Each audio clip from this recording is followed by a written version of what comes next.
clean sweep right now of 20 out of 20.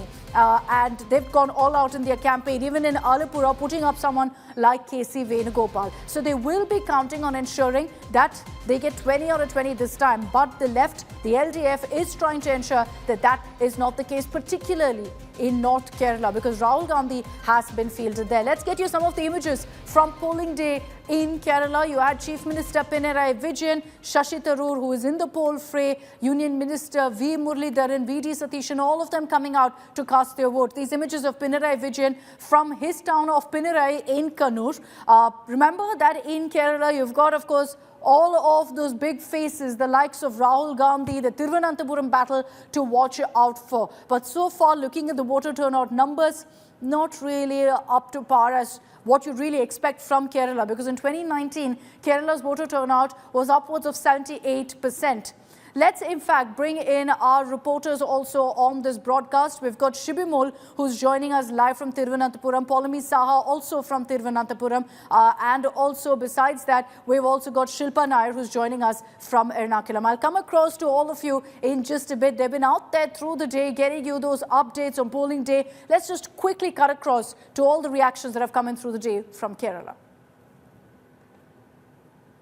Venugopal ने सुबह ही कह दिया है कि विक्ट्री मार्जिन जो है 4,31,000 से ज्यादा ऊपर जाने वाला है राहुल गांधी का. Nothing doing. Rahul Gandhi will lose this constituency this time. What happened in Amethi 2019 will repeat in Wayanad this time. That much anger of public against Rahul Gandhi. He is betraying the people.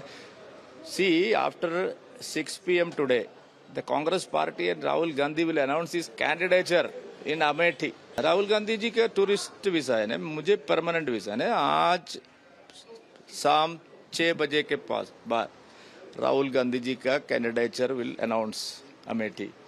So Rahul Gandhi betrayed Wayanad. पिछले महीने राहुल गांधी जी ने बोला वायनाड मेरा परिवार. 50 साल Rahul Gandhi family ने बोला अमेठी मेरा परिवार. सो बीच बीच में ये परिवार बदलता है ना. So Rahul Gandhi's double game, hypocrisy, betrayal. So now Wayanad people are saying bye-bye Rahul, welcome Modi. So earlier you did mention about the fact that you're up against a 3-time parliamentarian and the candidate from the left is not exactly pulling his hat out of the ring. So it's a three-cornered, interesting fight in Thiruvananthapuram, sir. Yes, it is a three-cornered fight. Even though it's a three-cornered fight, we all know very clearly that the CPI and the Congress are chai samosa buddies with the India Alliance. And so while it may look like a three-cornered fight and there are three candidates, there is really very little difference between what the Congress and the CPI candidates offer to the people of Thiruvananthapuram. They have been given many opportunities in the past, in particular the Congress, and they have very little to show for it. So I think this is an issue to do with people giving opportunities to leaders and what they have done with it. And therefore me going to the people and saying, look, you've given these people opportunities, they have done very little with your trust. Give me an opportunity, trust me for one term, and let me show you, as I have put out in as a document, what we can do for the future of Thiruvananthapuram and for the lives of all the people who have suffered for so many years, including those in the coastal community. Sir, you've casted your vote. The state of Kerala is casting their vote. Are you satisfied and confident with your campaign? Yeah, what I've been doing is after voting, I've been up and down the constituency, and I'm continuing for the next couple of hours, just to see that there have been no problems, no incidents, no complaints, that people are turning up in good numbers. We have people manning our booth counters everywhere, before going into the booths for people to vote. They are very excited, happy. Turnout is good of people who are supporting us, and we are expecting a good result. Sir, you said in the morning that you're the only one who is voting in Thiruvananthapuram. The other two candidates, Rajiv Chandrasekhar and Panin Ravindran, are not voting in Thiruvananthapuram. Was it a message that you are the person of Thiruvananthapuram, you belong here?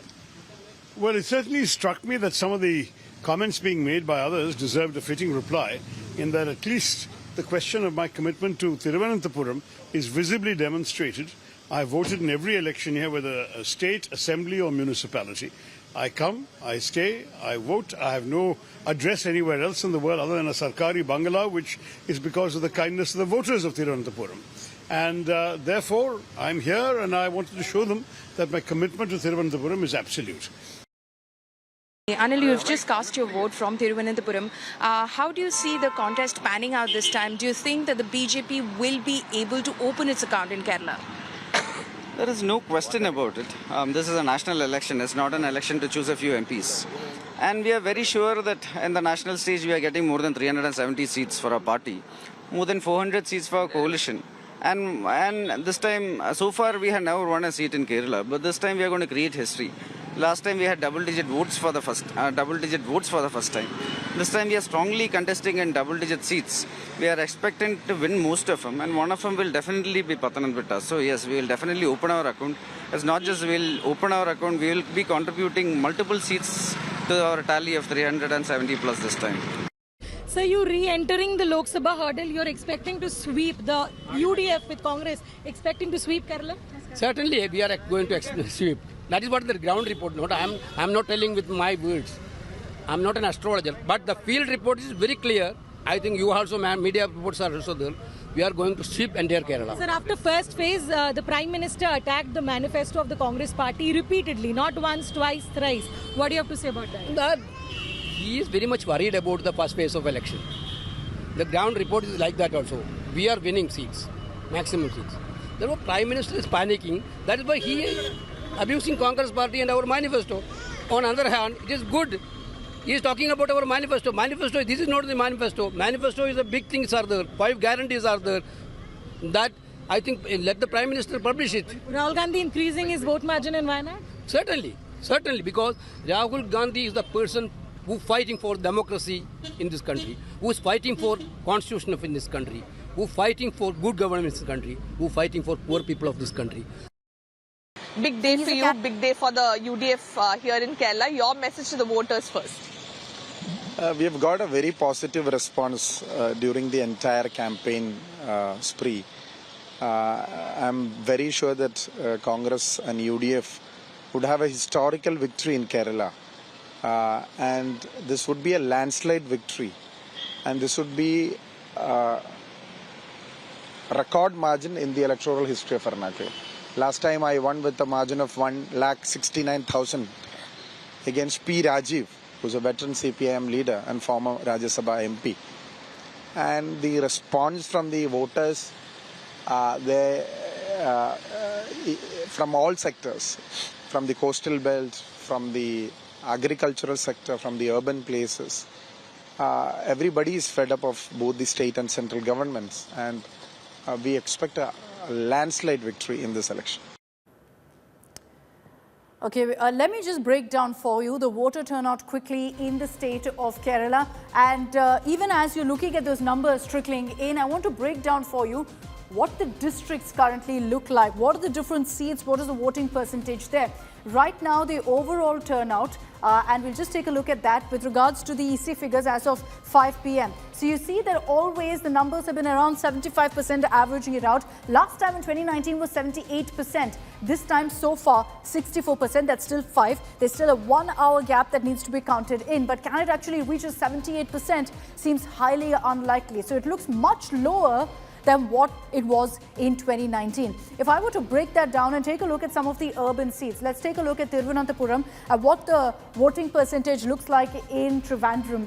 You can see again a clear drop, 61% in 1 hour now. So this is data till 5 p.m. Remember, the voting is until 6 p.m. So even if you consider about a 10% increase in 1 hour, it's not going to come anywhere close to what we saw in 2019, which was itself only at about 74%. The other, in fact, urban seat of Ernakulam, let's take a look at the voter turnout there.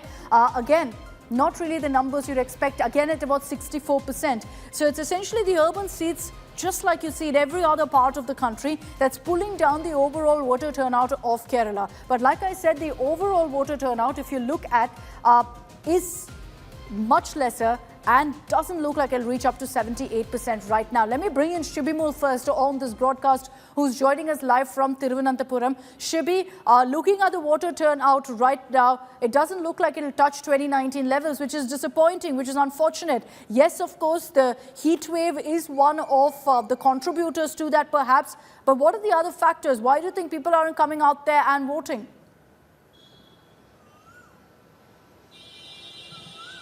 Well, Akshita, like you rightly pointed out, it's been a bit of surprising for all of us also that, the voter turnout has been less, especially in the afternoon. It was very dry and dull. The polling booths, some of the polling booths were empty also. But we're hearing that in the last 1 hour, it really took up the pace because especially in the northern Kerala, remember it's a Friday also, there were concerns earlier raised that on Friday there are prayers for the minority community and all of those things. So in the end, towards the end of the last 1 hour to closing hours, we are hearing that in the northern Kerala, the voter turnout really took up pace. So we'll have to wait for the final figure, but definitely it's not crossing 75 is what we're understanding, because the last figures that we got was 64.3%, which was around 520. So, well, we're not definitely crossing 75, that's clear, but it definitely is disappointing.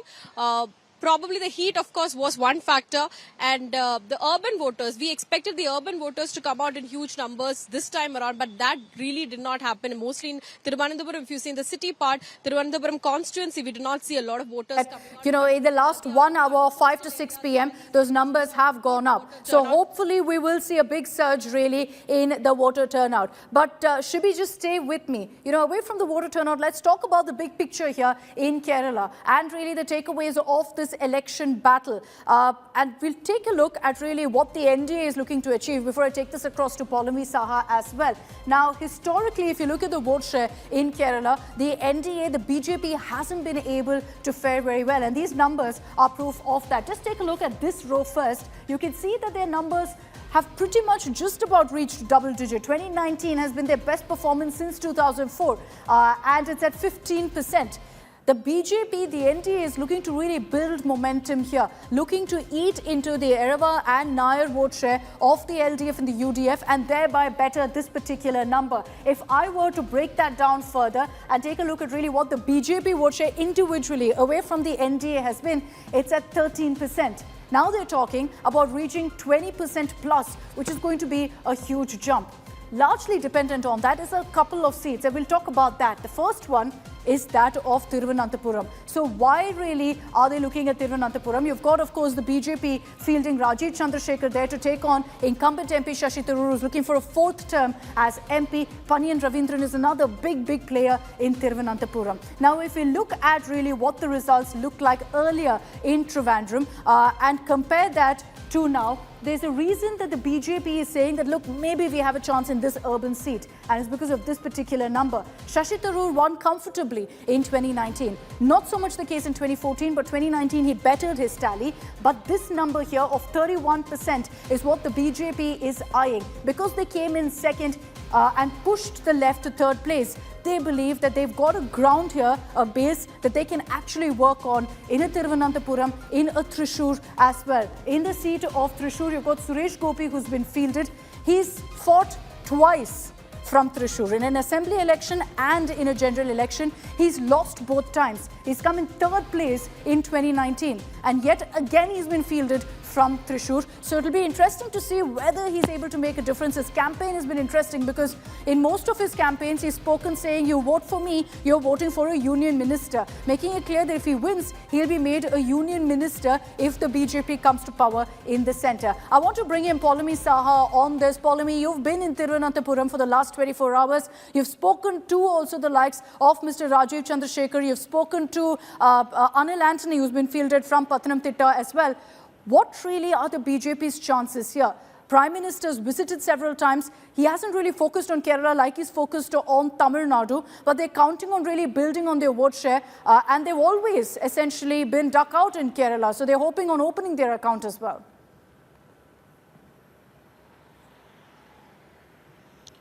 Well, the BJP definitely wants to build upon the ground that it has been building over the last many years in terms of, making inroads into Kerala with the RSS working on the ground as well, interacting with, of course, various, religious organizations as well associated not just with the Hindu community, but with minority organizations like the church, of course, the various orders, the various dioceses of the various orders that exist as far as the church in Kerala is concerned. They have tried to solicit the support as well. We did see recently a controversy break out over the filming of the Kerala story by one of those, dioceses as well. And then, of course, the support which Anil Antony received for his candidature from the Believers Eastern Church as well. The first time that the church had come out, and at least one of the orders had come out in support of a BJP candidate. So the BJP has been constantly working on the ground in terms of building that support base, but it's still going to be an uphill task before the BJP is able to make the kind of inroads that it wants to make into the state of Kerala. The competition largely, as it's evident on the ground, is still between the UDF and the LDF. The BJP, of course, said, look, try to sell the narrative that at the end of the day, these are partners nationally, and they seem to be just putting up a fight of sorts. They're frenemies at the end of the day, and that is what they're doing on the ground. So they're cheating. You're right in pointing out that this is largely a two-way battle. But let me just bring in also Paulami Shilpa Nair on this broadcast, who's reporting from Ernakulam. Ernakulam, of course, is an urban seat, and usually the BJP focuses on these urban seats, hoping to make some sort of inroads in urban seats before they focus on rural. But Ernakulam is one of those seats where the BJP doesn't really stand a chance, because you look at the vote share that they managed to get in 2019. An abysmal 14%, just about touching double digit there. Alphonse Kale lost and was in third place. So Ernakulam isn't one of those seats that they're really banking on. And explain that to us, Shilpa. When the BJP always talks about Kerala, Tamil Nadu, they largely focus on seats where there's a large urban population. Ernakulam is one of those seats where the BJP has never really managed to have a presence. It's largely a two-way battle, much like in most other seats of Kerala. Well, that's right, Akshita. In fact, as far as Ernakulam seat is concerned, it has been a stronghold of the Congress party. We've seen several leaders from the Congress emerging victorious from this particular seat. And Haibi Eden, of course, has been renominated this time around by the UDF. And he's extremely confident of retaining this particular seat. And even the ground report suggests that it is advantage Haibi Eden as far as Ernakulam seat is concerned. But like you rightly pointed out, the BJP, of course, looks to tap into the urban voter base and then, of course, penetrate into the grassroots level, reach the rural villages, etc. But as far as Kerala is concerned, some of the strongholds include areas or constituencies like Thrissur, Pathanamthitta, Thiruvananthapuram, etc. Thrissur, of course, also has a part of it is urban centric, is what one can say. So Thrissur is where the BJP has a lot of hope. In fact, before the candidates of all the parties were announced, the BJP was extremely hopeful. In fact, if you remember, the Prime Minister had come down at least twice or thrice to Thrissur constituency. He had taken part in the wedding of Suresh Gopi's daughter as well at the Guruvayur temple. So clearly they had a lot of hope, pinning all these hopes on Suresh Gopi. But the minute Congress and left announced their candidates, both of them are extremely popular candidates. So this is not going to be a cakewalk for Suresh Gopi as they had expected, even in an urban centre like Thrissur. We'll also focus on that in Thrissur. Let's get those images in as well. Paulami, Shilpa and Shibi, thanks very much for joining us. It's been a long day for all three of you, so I'll let you go. They've been reporting, of course, on polling day from 7 a.m. this morning on what's been happening in Kerala. Let's now talk about some of the images, the highlights of polling day in Kerala. The big faces, actors, celebrities, influencers who've come out to cast their vote today. Let's get you those images. Beginning with superstar Suresh Gopi, who's in the poll fray. Thrishur's NDA candidate arrived with his family, his wife and his children to cast his vote in Thrissur.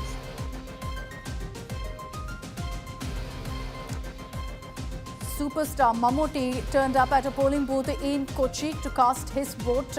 He didn't interact with the media but was seen showing off his inked finger.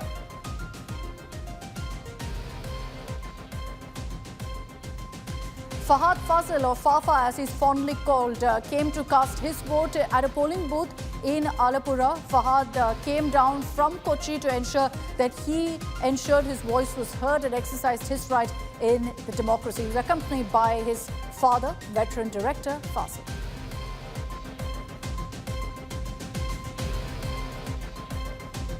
Now, another big Bollywood actor, Tovino Thomas, also was seen casting his vote. His vote is in Thrissur, so he was there going ahead and exercising his franchise. Remember that Tovino is also a brand ambassador of the Election Commission, so only right that he was there to exercise his franchise.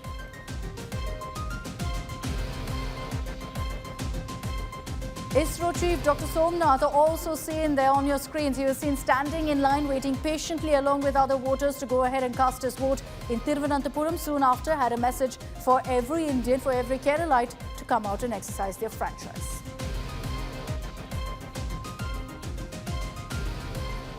Let's focus on the state of Karnataka. Of the 28 seats, you had 14 that went ahead and voted today, all in South Karnataka, including, of course, the city of Bengaluru. And let's get you the latest on the voting percentage also in Karnataka so far till 5 p.m. Remember, the voting continues till 6 p.m., but the data out from the Election Commission is still 5 p.m. Karnataka seeing 63.9% of voter turnout, essentially about 64%. But what's unfortunate is again the number that's coming in from Bengaluru, seeing the lowest voter turnout, lowest voter footfall really in Bengaluru. We'll break that down for you constituency wise, but extremely disappointing really that Bengalurians again have failed to really come out and ensure that their voice is heard. Bengaluru seeing Bengaluru Central, in fact, the voter turnout is about 48.61%. That's up till 5 p.m. Bengaluru South, it's at 49%. Bangalore North, just slightly better at 50%. Bangalore Rural is better off than all the other parts of the city, than all the other constituencies at 61.78%. So Bengalurians at this point, once again, failing to ensure that they exercise their franchise. Let me take this across to our reporters on the ground. We've got Sagai Raj, who is joining us live from Bengaluru, Anaga Keshav, as well as Mustafa. Anaga from Bengaluru again, Mustafa Sheikh in Mysuru. Good evening to all of you. Give me a moment. I'll just come across to you a quick recap really of what the Karnataka numbers look like in 2019. If you look at the 14 seats of the 28, this is the South Karnataka belt, including Bengaluru. It was essentially a BJP sweep. You see the one JDS and the one independent. The JDS is now with the BJP. So you can club this essentially at 12. The independent was in Mandya. Sumalata Ambarish was also joined the BJP. So you can make that 13, which leaves one with the Congress. This was the Bangalore rural seat, which is DK Shivkumar's brother, DK Suresh, which he held on to and won with a comfortable margin, a comfortable victory. Now, this time, Bangalore Rural seeing a very interesting fight. We put out the voting percentage number also for you from Bangalore Rural. The BJP will be counting on having these numbers or bettering it to ensure 14 on 14. Not really easy this time around. But let's get you all of the highlights really of polling day in South Karnataka. In those 14 of 28 seats, Karnataka Chief Minister Siddaramaiah cast his vote in this particular phase in Chamarajanagar. He was seen there showing off his inked finger soon after. Finance Minister Nirmala Sitharaman cast her vote in Bengaluru. You had many other faces in Bengaluru. Infosys' Narayana Murthy, Sudha Murthy, all of them cast their vote. Kicha Sudeep, Yash, superstars of Sandalwood, now nationally known massive actors, all of them also were seen casting their vote and urging Bengalurians, urging Kannadigas to come out and exercise their franchise. They all led by example. Unfortunately, many Bengalurians have failed to come out and cast their vote yet again. But let's also talk about who's in the poll fray, whose fates have been sealed today. Tejaswi Surya, Shobha Karanlaje, they came out to vote. H.D. Kumaraswamy was there. D.K. Shivkumar came out to cast his vote. So did his brother D.K. Suresh, who's in the poll fray this time. As far as Mysuru goes, you had the Maharaja of Mysore also coming out to exercise his franchise. Let's get you some of those reactions from leaders who are in the poll fray this time, from leaders who have a lot at stake in this election. My request to the people of Karnataka is you have a greatest opportunity. We are celebrating the festival of democracy. The country needed a change. You should be a part of the change. So what is your request to the youngsters who have not come out and voted till because of scorching heat or something else? They will come. They will come. I appeal to all of them. Don't waste your vote. Please come and vote for the Congress party. You should not lose your franchise. You should vote. This is what the Congress party has given you, the big strength, giving you democracy. You should make use of this democracy. This time everybody is happy now with me because whatever I done in past for rural and semi-urban, people have identified in urban area also. They only started calling me and asking me, we will all support you, you support me, like that. We are not seeing any Modi wave or anything. You're not witnessing a Modi wave? I don't see. So apart from your constituency, do you see more constituencies being won by Congress? Yeah, How many do you think? more than 15 seats we are going to win. More than 15? Yeah. Yes, it can be a hot day for Bengaluru, but it is worth coming out. Choose your time, come, please come, do vote. India needs every vote. I was also very happy to see a lot of one-time voters, the first-time voters, first-time voters who were here. I stood with them, had some pictures clicked. The enthusiasm among the senior citizens and enthusiasm among the young, the first-time voters, is very encouraging. How do you see the polling percentage across the city today? People are coming out in enthusiastic numbers, but I see less young people and more senior citizens in queues. We young people must get inspired from the commitment that senior citizens are showing towards our responsibility, our democracy. They must come in big numbers. I think the average right now is around 20-22% everywhere. It should have ideally been around 30-35% by now. We should at least aim for 70% polling. Without voting, you cannot make a difference in democracy. That's the only way you can register your voice. So I request everybody to please come out and vote in big numbers. Ma'am आज आपने vote किया है, क्या मांग है voters के लिए early in the morning? मैं मांग रखी हूँ सब वोटर्स को, पहली बार वोटर्स को, ये चुनाव एक ईमानदारी नेता को बड़ा प्रधान बनाने का चुनाव है। ये चुनाव देश का रक्षा का बारे में सोचने वाला चुनाव है। ये चुनाव देश का विकास का चुनाव है।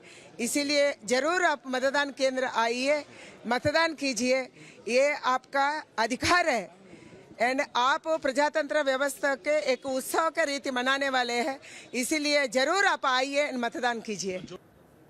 So some reactions there for you, every one of them who appealed to the voter to come out and cast their vote. Before I bring in reporters, let's just break down for you that voting percentage, particularly in fact, parts of Bengaluru. Another reminder of how badly cities really need to step up when it comes to voting numbers. This is the overall voter turnout in Karnataka at 64%, but remember at 64% till 5 p.m. So definitely going to better the 2019 numbers, but definitely not good enough because in the last 1 hour, if you've been watching our broadcast, we showed you Kerala's numbers, and this is nowhere near Kerala. So it's disappointing definitely from Karnataka that they haven't done much better. If you look at the Bangalore seats alone, Bengaluru Central, 49% in 2024. So again, as of 5 p.m. So it definitely looks like they will better the 2019 numbers in Bangalore Central. Quickly, let me run you through the other seats as well. Bangalore North, these are the numbers, 50% as of now. Expecting it to go up because this is still 5 p.m. And Bangalore Rural is the best of all of the Bangalore seats at 62% so far. Definitely looks like it's much better than the 2019 voter turnout. And that seems to be the trend really in all the Bangalore seats. That while it is low when you compare to other parts of Karnataka or to other cities, it's still much better than 2019, or at least looks like it. This is Bangalore South, where so far till 5 p.m. the voter turnout is at 49%. Disappointing numbers, Saga, if I can come across to you first. Disappointing numbers, we started off the day, I remember, with your conversation with Rahul Dravid, where he said, let's ensure a record turnout. Let's set a new record in Bengaluru. Hardly the case. Absolutely, especially when it comes to Bengaluru Central and Bengaluru South, it is quite disappointing. And if you notice, Bengaluru South is considered to be as educational paradise where you have a number of educational institutions, and it is a residential area where large number of people get involved in awareness, where people come out and create awareness amongst their neighbors, saying that everybody should come out and vote. And if you notice, that particular constituency seems to have the second least after Bengaluru Central. Remember, Bengaluru Central seemed to be a habitual offender. Last time, even it has recorded the less percentage, and even this time, it seems to be replicating the similar kind of percentage till 5 o'clock. So we need to wait and watch whether the turnout of voting will shoot up after probably in the evening around 6 o'clock, because most of them would have stayed back at home saying that it is hot outside. So probably once the sun sets, we have to go out and vote. So we need to wait and watch if there is any kind of changes after that. But the interesting factor is the areas like Mandya. Mandya has recorded the highest voting percentage of close to 72%, followed by Dakshin Kannada and Udupi. And if you notice, Dakshin Kannada, Udupi and Chikmagaluru always made headlines when it comes to voting percentage, and even this time they have recorded the highest percentage. But surprisingly, Mandya has taken over them with 72%. And if you notice the candidates in this constituency, it is H.D. Kumaraswamy from Mandya, and in Dakshin Kannada, as usual, there are new faces from both the parties, that is Captain Chowta and Padmaraj from Congress. And Udupi Chikmagaluru, again a new face. Shobha was been shifted to Bengaluru North from Udupi Chikmagaluru, and you have Srinivas Pujari contesting there against Hegde. So it is an interesting battle, but and these are the seats where you've seen better voter turnout. Overall, definitely better than 2019, but a lot more that needs to be done by Bengalurians. I want to bring in Anaga Keshav on one particular angle, and that is with regards to Tejaswi Surya. He's, of course, fighting from Bangalore South. He is taking on Soumya Reddy. So that's going to be a very interesting battle. He's been going all out with his campaign. So much so that on social media, he put up a video. Now, that video has landed Tejaswi Surya in trouble. Anaga, give us more details on that. Tejaswi has been booked for a video that is put out, where essentially the allegation, the charge against him is that, you know, he's wooing voters on religious grounds. Well, Akshita, this isn't the first time that a communal case, on these lines has been filed against Tejaswi Surya. Remember, just few months back, a communal line case was filed against him regarding the Nagarpete violence that unfolded. And then now another case has been booked against Tejaswi Surya right on the polling day, stating that the video that he has put out sort of divides the community and it is communally sensitive. Remember, this isn't the first time.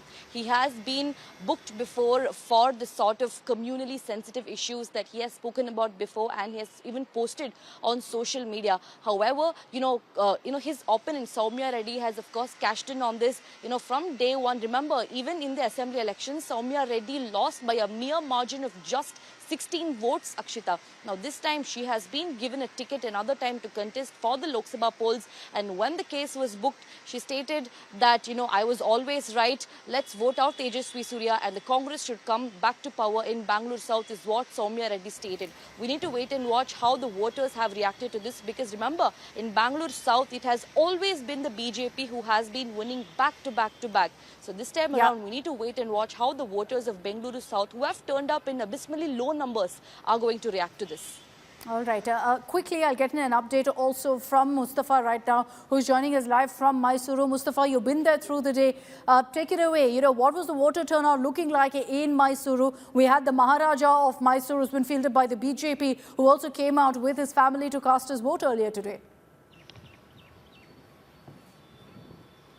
Yes, of course, the final numbers are yet to come out, but there was a good voter turnout, and it's a big constituency, Mysuru. There are 2 to 3 things which will be very crucial in the decision making. One would be the urban versus the rural voters which are in Mysuru city. Second, the seat is very close to Siddaramaiah as the chief minister, whether he can win it for Congress. The third is that whether people will look at regional issues, whether people will look at local issues, or as a face of a leader, or national issues, or last work done in last 10 years, because that has been the case in Karnataka, the trend has been that if a particular party wins in state elections, the other party gets hold of voters in Lok Sabha elections. That trend will be repeated or not. So Mysuru is also will be very crucial in deciding that factor, and also it will be a litmus test for Siddaramaiah whether for past 1 year the scheme which has been implemented in Karnataka, whether they have a voter support or not. Back to you. Okay, interesting to see what happens in Mysuru. I see the beautiful Mysore Palace behind you, also completely lit up. But thanks very much, Mustafa. Thanks, Sagai, and thanks, Anaga, for getting us all of those live updates from South Karnataka. And with that, it's curtains down on the Festival of Democracy in Kerala and in Karnataka, at least in South Karnataka. Remember that North Karnataka goes to polls in the next phase on May 7th. And be sure 100% that we'll get you every single update here on India Today. Phase 2 wrapping up, the latest on the voter turnout and much more coming your way. As I wrap up this broadcast, Preeti Chaudhary will be joining you with lots more on the election updates coming up. All right, let's quickly take a look. Till now, 6 p.m. voters turnout has not been announced and assimilated, but we do have numbers till 5 p.m. And let's quickly turn to our election intelligence dashboard where the state of Karnataka is concerned to look at the voter turnout, and impressive till 5 p.m. 64% is what was recorded till 5 p.m. viewers. This is what it looked like, quite on key with 2019. It's going to end up in the same ballpark figure. Having said that, the city of Bengaluru, once again, the urban pockets not quite registering the same kind of voter turnout, possibly like the rest of Karnataka. Urban apathy, call it what you may, but reflecting in the numbers once again, the apathy where the urban belt is concerned. But other than that, it looks good where Karnataka comes into question. What does it really mean, in terms of for Karnataka, where the political parties are concerned? What does it mean for the BJP, JDS combined? What does it mean for the Congress? We're going to find out and get you more. But for now, the 14 Lok Sabha constituencies is now closed where polling is concerned. Bengaluru witnessed, like I pointed out, the lowest turnout so far. Karnataka Chief Minister Siddaramaiah, Finance Minister Sitaraman, Infosys Narayan Murthy, Sudha Murthy, actors Kicha Sudeep, Yash were amongst the first ones who stepped out to cast their vote. The fate of BJP's Tejaswi Surya and Shobha Karanlaje, former Chief Minister H.D. Kumaraswamy, D.K. Shivkumar's brother D.K. Suresh, and Royal Scion Yaduvir Vadeyar will be sealed as I speak. Listen in to all reactions. My request to the people of Karnataka is, you have a greatest opportunity. We are celebrating the festival of democracy. The country needed a change. You should be a part of the change. So what is your request to the youngsters who have not come out and voted till because of scorching heat or something else? They will come. They will come. I appeal to all of them, don't waste your vote. Please come and vote for the Congress party. You should not lose your franchise. You should vote. This is what the Congress party has given you, the big strength, giving you democracy. You should make use of this democracy. How do you see the polling percentage across the city today? People are coming out in enthusiastic numbers, but I see less young people and more senior citizens in queues. We young people must get inspired from the commitment that senior citizens are showing towards our responsibility, our democracy. They must come in big numbers. I think the average right now is around 20-22% everywhere. It should have ideally been around 30-35% by now. We should at least aim for 70% polling. Without voting, you cannot make a difference in democracy. That's the only way you can register your voice. So I request everybody to please come out and vote in big numbers. All right, Tejaswi Surya, candidate from Bengaluru South. He would like to hold on to that constituency where Bengaluru South is concerned. Well, this time quite a tough battle where Tejaswi Surya is concerned. Bengaluru South hasn't quite voted as per the other trend where Karnataka is concerned. Tejaswi Surya facing off with Soumya Reddy of the Congress. Soumya Reddy, in a very controversial late night counting where assembly elections were concerned, had lost her seat, a grudge fest of sorts where Tejaswi Surya and Soumya Reddy are concerned. And joining me from the same very constituency of Bengaluru South, my colleague Naga, joining us for more. Naga Arjun, what does it look like in terms of voter turnout across Karnataka till now? Has the official number of 6 p.m. been given out yet? Preeti, as of now, we haven't heard the official numbers fully yet, but the numbers have been much better than compared to 2019 as of the 5 p.m. Trends that we have picked up. The ECI has put out 5 p.m. trends, and it seems comfortable, much better than what 2019 numbers were. But still, when it compared to another metro city, it has been dismal. Bangalore has always been known to have bad voter turnout, and this 2024 elections also seem the same way, largely because of long weekend as well as the rising temperatures. Heat was a big factor. Between 12 to 3 o'clock, people don't turn up outside. But a fierce battle in all the three Bengaluru seats, not just this Bengaluru. The most watched seat was Bengaluru Rural, where DK Suresh was contesting against Dr. C.N. Manjunath, who is the brother-in-law of Deve Gowda.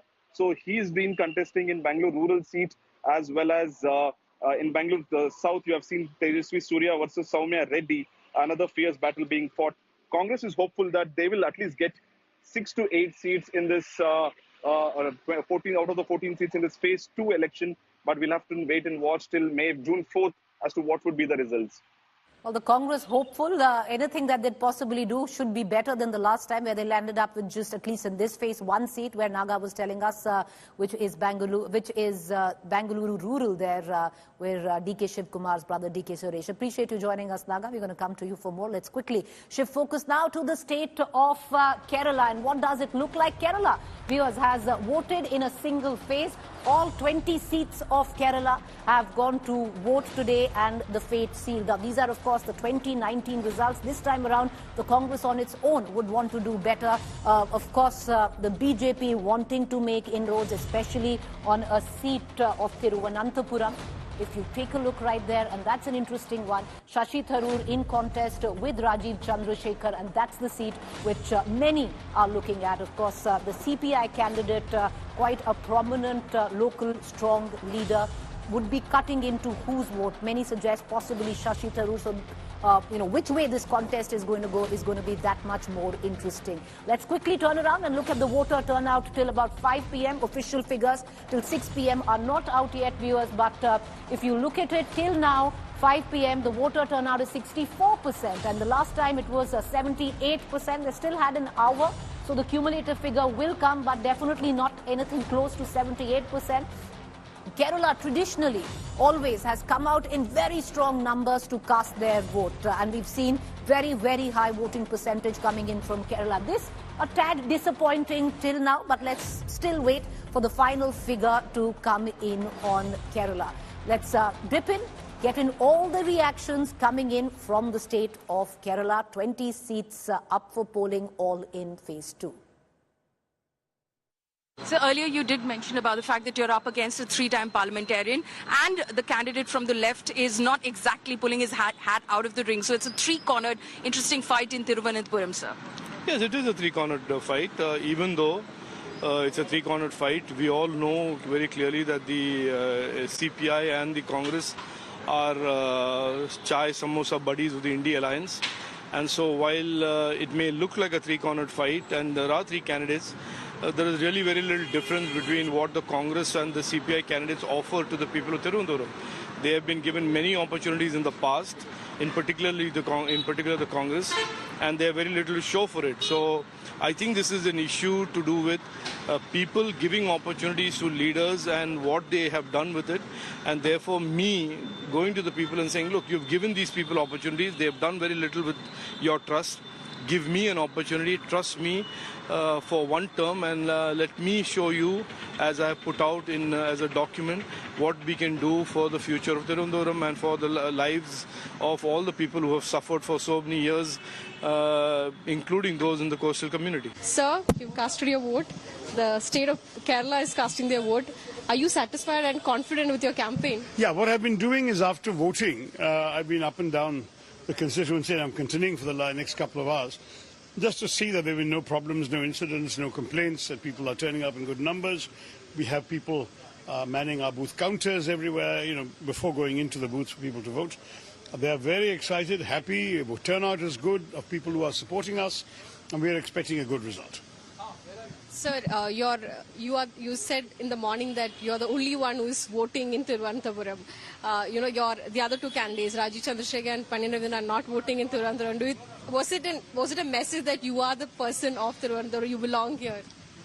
Well, it certainly struck me that some of the comments being made by others deserved a fitting reply, in that at least the question of my commitment to Thiruvananthapuram is visibly demonstrated. I voted in every election here, whether a state, assembly or municipality.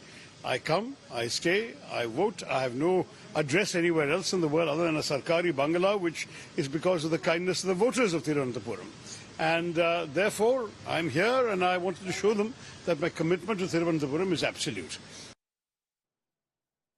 All right, joining me from the hot seat of Thiruvananthapuram is my colleague Poulomi Saha. Poulomi, I just want to quickly look, at the election intelligence dashboard. 64% till about 5 p.m. Kerala, not as impressive as last time. Let's micro deep dive into the seat of Thiruvananthapuram and see how the voter turnout is there. 61%, an abysmal fall from 74%. Of course, a couple of percentages will add up from 61%, where 74 is concerned. I doubt if it's going to reach that. So Thiruvananthapuram doesn't look so well in terms of voter turnout. What does it mean for somebody like a Shashi Tharoor or a Rajiv Chandrasekhar? We're going to try and get in a larger understanding the minute we are joined by Poulomi. But Sumi Rajapan is with us. No, okay, we don't have Sumi. We're going to try and get in more. Poulomi is back with us on that. Poulomi, 61% where Thiruvananthapuram is concerned, voter turnout till 5 p.m. That doesn't look good.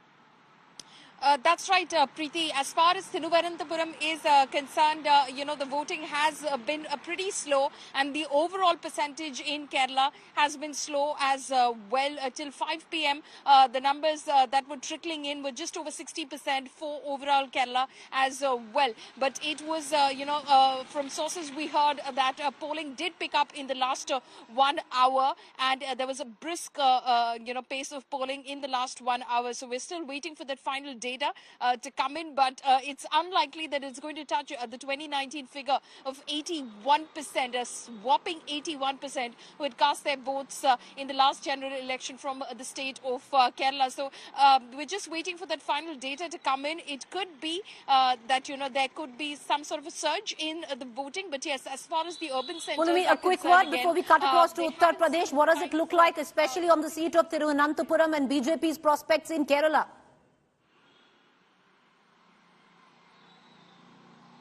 Well, as far as Thiruvananthapuram is concerned, my colleague Shibi spoke with Dr. Shashi Tharoor, who is, of course, seeking re-election for a fourth consecutive term. He seems very, very confident. Rajiv Chandrasekhar, he did the rounds of the church and the temples earlier this morning. He's hoping that the people of Thiruvananthapuram give him an opportunity.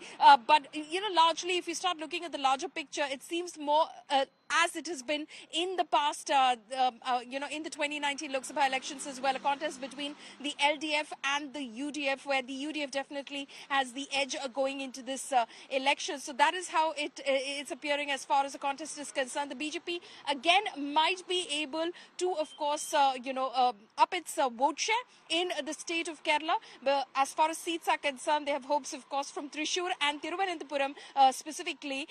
But it looks a little tough for both the candidates, from Thrissur and Thiruvananthapuram, Suresh Gopi and Rajiv Chandrasekhar, to make their mark in this election. But the BJP is definitely going to improve its prospects in this election, but it will take possibly another election before it has a solid ground where it can challenge the UDF and the LDF.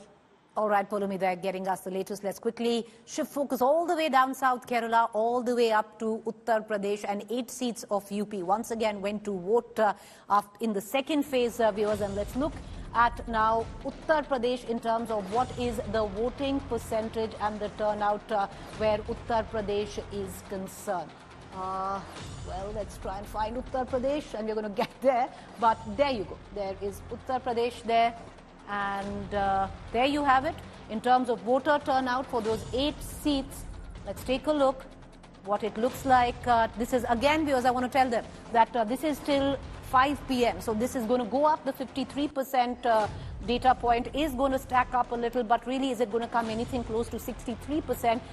That's a big doubt there. But this phase was advantage Bharatiya Janata Party, because the last time around in 2019, of the 7 seats that went the 8 seats that went to polls, 7 were with the BJP. 1, the seat of Amroha, was with the BSP. Now, of course, the candidate Danish Ali has moved to the Congress and is fighting from the same seat in Amroha. So it all depends on what it really comes down to. But let's dive deeper.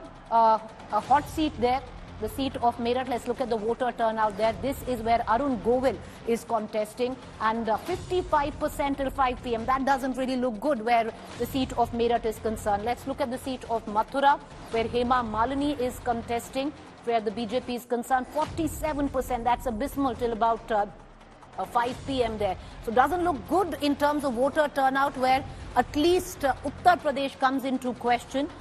Not as impressive as the South, but that's usually been the story. But this time a little, it's fallen a little more, quite a bit, where 2019 is concerned. Cutting across to all reactions, and then we get our reporter. I am very confident. My whole party is very confident.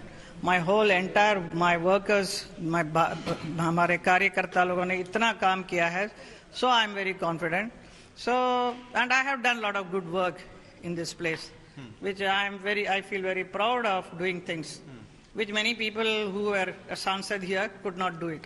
हमने वो देखा भी है कि 10 सालों में मथुरा और वृंदावन की तस्वीर बिल्कुल बदल गई है। वो अथॉरिटी बनाने से लेके जो यहाँ का क्षेत्र है, पिलग्रिमेज का क्षेत्र, उसमें बहुत बड़ा फर्क आया है। तो वो मोदी योगी फैक्टर के तौर पे आप देखती हैं, अपनी परफॉर्मेंस के तौर पे देखती हैं, कैसा देखती हैं? All three, because Modi ji is there, Yogi ji is there. Because of them, I am able to do it. If some other party and then I am a Sansad here, I don't think. Then you can blame me कि आपने कुछ नहीं किया, तो मैं बोल सकते मैं कुछ कर नहीं सकती हूँ। अभी मैं कर सकती हूँ, तो मैं कर रही हूँ। तो that is why they have given me another 5 years. So I am very happy that whatever the work, see, यहाँ पे is a never-ending process to develop. Development means it is such an interesting job. As a woman, I feel कितना मजा आ रहा है ना, कितना कुछ कर सकते हैं हम, लेकिन हम जो सोचते हैं फटाफट वो कर नहीं सकते हैं. Then you need lot of people involved in this, any development. उसमें आगे पीछे थोड़ा देर होती है. प्रक्रिया आप कह रही हैं. मेरे साथ मौजूद हैं मेरठ से कैंडिडेट अरुण गोविल, जिनको हम ऑफ कोर्स जानते हैं श्री राम के किरदार में, लेकिन जिस तरह उन्होंने उस इमेज को बनाए रखा और अब नेता बनने के लिए भी तैयार हैं. आपका मेरठ से कोई नाता नया तो नहीं है, यही पैदा हुए हैं, पले बड़े हैं. मेरठ का लड़का आज वोट देने नहीं, वोट मांगने के लिए लोगों से रेडी है. किस तरह का ये मूड, आप सेंटिमेंट फील करते हैं अपने लिए आज जब आप नेता बन के यहाँ आए हैं मेरठ? मुझे बहुत अच्छा पॉजिटिव जो रिस्पांस मिला है वो बहुत पॉजिटिव है. जैसे यहाँ के लोग बताते हैं कि पिछले चुनावों में जो इस बार हुआ है, जिस तरह से लोग बाहर निकले हैं, रैलीज में और रोड शोज में, वैसा कभी यहाँ पहले कभी नहीं हुआ था. इस तरह का जो लिटरली जुनून है लोगों में, तो ये बहुत एक पॉजिटिव साइन है. आपका श्री राम का किरदार होना, राम मंदिर बनना, आपको लगता है ये कहीं ना कहीं ये कनेक्ट बैठा है मेरठ के लोगों के लिए यहाँ पर? ये कनेक्ट तो पूरे देश के लिए है बेसिकली, और क्योंकि मैं यहाँ हूँ तो डेफिनेटली ये कनेक्ट होगा जरूर. रामायण सीरियल से और आर्टिकल 370 तक ऑडियंस से तो आपने कनेक्ट बना लिया. मेरठ के लोगों के लिए एज अ नेता आप मानते हैं कितना कनेक्ट बना है, बनेगा, और अपने ऊपर किस तरह की रिस्पॉन्सिबिलिटी आप देखते हैं? नहीं, कनेक्ट देखिए, एज नेता तो मुझे नहीं पता मैं नेता हूँ भी कि नहीं, वो मुझे नहीं पता है. तो कैसे आप आगे इसको ले जाएंगे? नहीं, अब आगे देखिए, किसी भी चीज के लिए हम जो भी जनप्रतिनिधि होते हैं वो किस काम के लिए होते हैं? वो ये होते हैं कि उस स्थान की जो समस्याएं होती हैं, जो प्रॉब्लम्स होती हैं, या उस स्थान का जो विकास होता है, उसमें अपनी सहभागिता दें. तो बस उसी तरह से काम हो. All right, let's quickly cut across to my colleague Abhishek Mishra, who's joining us live for a larger perspective. Abhishek, once again, looking at the voter turnout in the second phase, till now 5 p.m., 53%. Not impressive at all. It's going to stack up a little, but nowhere near will it come down to what it was in 2019 on these 8 seats. Well, absolutely, Preeti, and also what is concerning is that it is also less than what has happened in the first phase. 57% approximately till 5 p.m. and it has gone down to 53 point something. So that is a major concern, and also the trend which is looking a bit concerning for the respective candidates as well. Hema Malini in Mathura and till 5 p.m. only 46%. That is something might concern the party, with the fact that how RLD this time along with the BJP and still that trend. Except Amroha, where it has gone to 61% and it is expected to go beyond that. Other seats have managed to be in 54, 55, not much more than that. So that is something which is very concerning also for the Election Commission, and the parties need to realize that what is happening. The BJP has claimed this once again a victory on all 8 seats. Swatantra Dev Singh has spoken to the media and said that the wave is continuing, and you've also seen how Akhilesh Yadav reacted on X and said that... Is this advantage BJP? Is this advantage Gathbandhan? Alliance. Well, it's quite unclear as of now, because whenever if there is a downfall in the number of the voting percentage, it is presumed that the incumbent the party gets the benefit.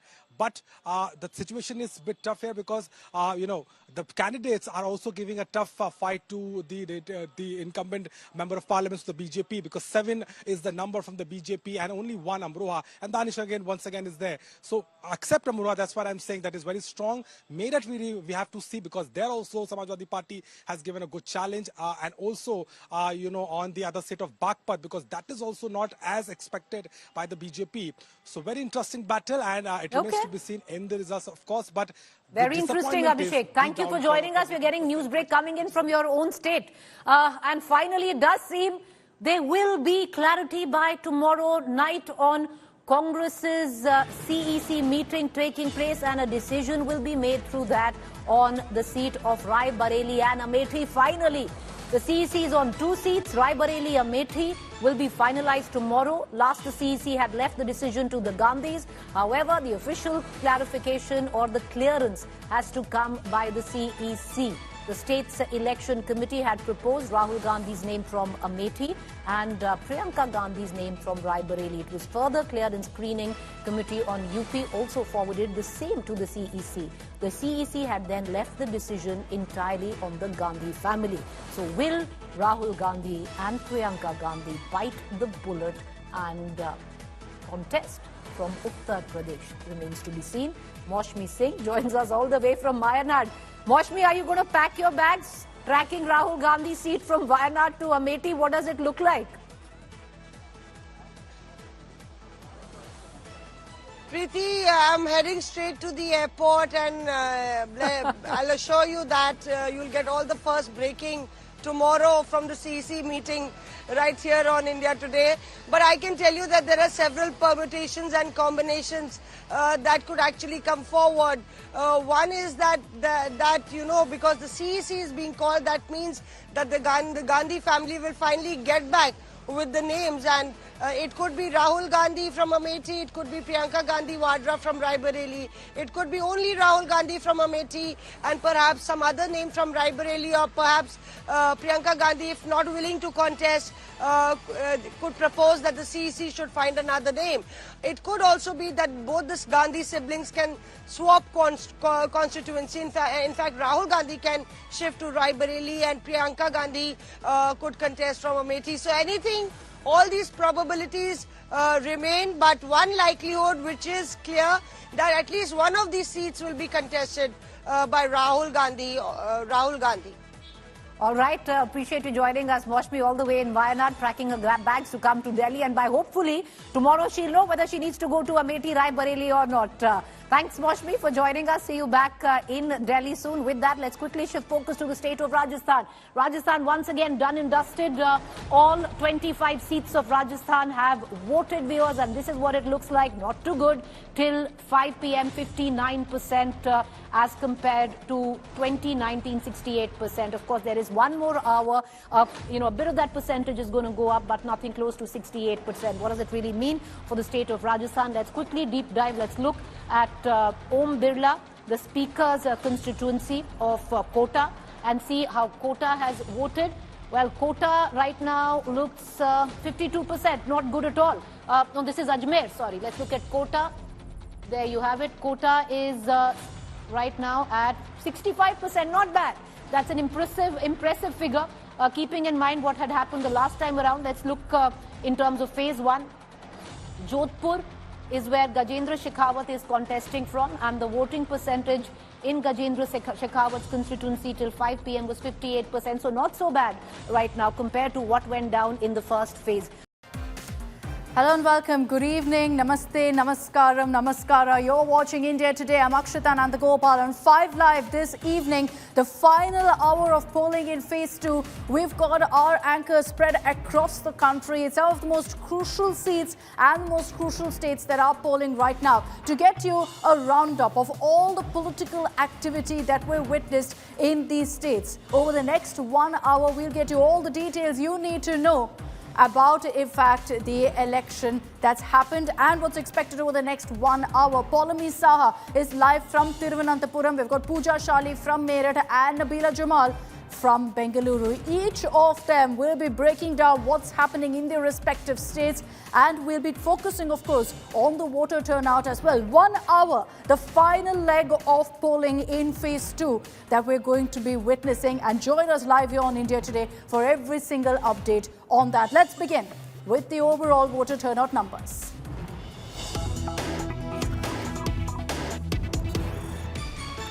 Even as voting is underway, the overall voter turnout that's been released by the Election Commission stands at 50.25%. Note here that this is the voter turnout up until 3 p.m. So the last 2 hours, the EC is still going through that data. You can expect in about 2 hours from now a more concrete figure of what the overall voter turnout will look like in phase 2. But going by this figure, and if you compare it to phase 1, it definitely looks like voting is much better in phase 2, which is a good sign. But even as we speak, the voting is underway in these 88 seats across 13 states. Let's hope that in the last leg, the final 1 hour, we see a lot more people stepping out as the sun goes down. It's getting cooler. So if you haven't cast your vote just yet and your seat is polling today, go out there and exercise your franchise. Ensure your voice is heard.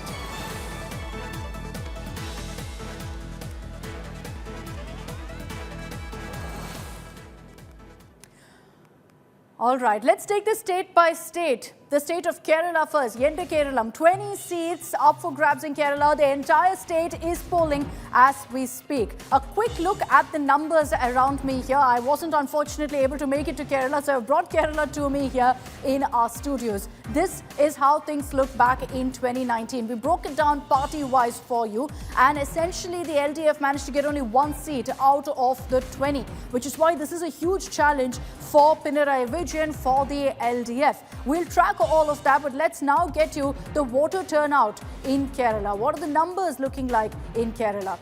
Some of the faces that you need to watch out for in the state of Kerala on your screens right now. Of course, everyone's talking about the seat of Wayanad in North Kerala because you've got Rahul Gandhi there. And he's up against Annie Raja, who's been fielded. She's with the CPI, so this seat was given to the CPI. She is also fighting in Wayanad, a three-way battle, many say, because you've got K. Surendran, the Kerala BJP chief, the BJP's poster boy in Kerala, also taking on Rahul Gandhi. But the question is, what kind of a victory margin can Rahul Gandhi actually ensure in Wayanad? Some of the other faces to watch out for: K.C. Venugopal in Alappuzha. You've got Anil Antony in Pathanamthitta, which is a Congress bastion. V. Muralidharan, Union Minister, who's fighting from Attingal in Kerala. All of them are, in fact, from Kerala. Rajiv Chandrasekhar, who is locked in a very, very interesting and intense three-way battle for Thiruvananthapuram, along with incumbent MP Shashi Tharoor and Panyan Ravindran of the left. So that particular fight also very, very crucial. I want to take this across now to Paulami Saha, who's joining us live from Thiruvananthapuram. Paulami, namaskaram. What's the voter turnout looking like? Take it away. Namaskaram, Akshita. The voter turnout is a little, slow, unexpected, is what our colleague Shibi Mole has been telling me, because she covers the state much, much more closely. At the moment, of course, at last update from the Chief Electoral Officer's office, we were told that it stands at about 57%. It hopes, the CEO's office hopes that, we will reach, Kerala will reach the 70% mark as far as, the voter turnout is concerned. concerned. But as far as the larger picture is concerned, this is slower in comparison to 2019, when the number stood at 81%, a staggering 81% had stepped out. This time, of course, the concerns around the heat wave, yellow alert in certain districts of Kerala, because of which people may have not stepped out, especially because the elderly, we've got reports coming in from certain states, certain districts of Kerala, that they've taken ill because of the sun, which has been unsparing here in Kerala. But despite that, kudos to all the candidates, all 194 of them in the electoral fray, who campaigned through the scorching heat, and to the voters who've stepped out to cast their ballot. Let's listen in to many of these candidates, in fact, who were in the political fray, in the electoral fray. That includes, of course, right here from Thiruvananthapuram, some of the very prominent and high-profile faces, which includes Union Minister Rajiv Chandrasekhar, who fought on a BJP ticket, Dr. Shashi Tharoor, who fought on a Congress ticket and is seeking re-election for a fourth consecutive term, as well as many others like K.C. Venugopal, like Anil K. Antony, V.D. Satheesan. Listen in. So earlier you did mention about the fact that you're up against a three-time parliamentarian, and the candidate from the left is not exactly pulling his hat out of the ring. So it's a three-cornered, interesting fight in Thiruvananthapuram, sir. Yes, it is a three-cornered fight. Even though it's a three-cornered fight, we all know very clearly that the CPI and the Congress are chai samosa buddies with the India Alliance. And so while it may look like a three-cornered fight, and there are three candidates, there is really very little difference between what the Congress and the CPI candidates offer to the people of Thiruvananthapuram. They have been given many opportunities in the past, in particular the Congress, and they have very little to show for it. So I think this is an issue to do with people giving opportunities to leaders and what they have done with it, and therefore me going to the people and saying, look, you've given these people